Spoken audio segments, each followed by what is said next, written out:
Hi friends, ఇవాళైతే రాగిపిండి బెల్లంతో cup cakes చేసుకుందాం. ముందుగానే బెల్లం వేసి కరిగించుకోవాలి. కరిగే వరకే పాకం రాకూడదు.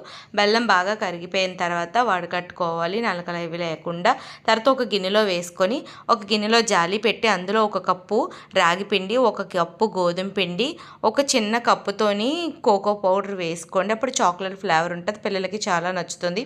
ఒక అర స్పూన్ బేకింగ్ పౌడర్, చిటికెడు బేకింగ్ సోడా వేసుకొని బాగా జల్లించుకోవాలి. ఫ్రెండ్స్, ఈ కేక్ చాలా బాగుంటుంది, పిల్లలకి చాలా నచ్చుతుంది. రాగిపిండి కేక్ ఇందులో షుగర్ కానీ మైదా కానీ యాడ్ చేయలేదు కదా. ఇప్పుడు బాగా కలుపుకోవాలి ఉండలు లేకుండా. తర్వాత కొంచెం ఆయిల్ వేసుకోవాలి, ఎక్కువ అవసరం లేదు. కొంచెం ఆయిల్ వేసుకొని బాగా కలుపుకోవాలి. బాగా కలుపుకున్న తర్వాత కొంచెం వెనిలా ఎసెన్స్ వేసుకోండి. వెనిలా ఎసెన్స్ లేకపోతే యాలకుల పొడి వేసుకున్నా పర్వాలేదు. ఇప్పుడు కొంచెం పాలు కూడా వేసుకొని ఎక్కడ ఉండలు లేకుండా బాగా కలుపుకోవాలి.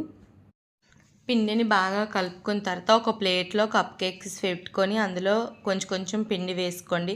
ఓవెన్లో 180 డిగ్రీస్లో 25 మినిట్స్ కుక్ చేసుకుంటే రాగి పిండి చాక్లెట్ కేక్ రెడీ అయిపోతుంది.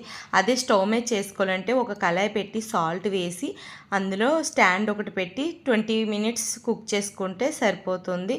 ఫ్రెండ్స్, మా వీడియోస్ చూస్తున్నారు కానీ లైక్ చేయట్లేదు, లైక్ చేయండి ఫ్రెండ్స్. టేస్టీ టేస్టీ రాగిపిండి చాక్లెట్ కేక్ రెడీ అయిపోయింది. Thank you for watching this video.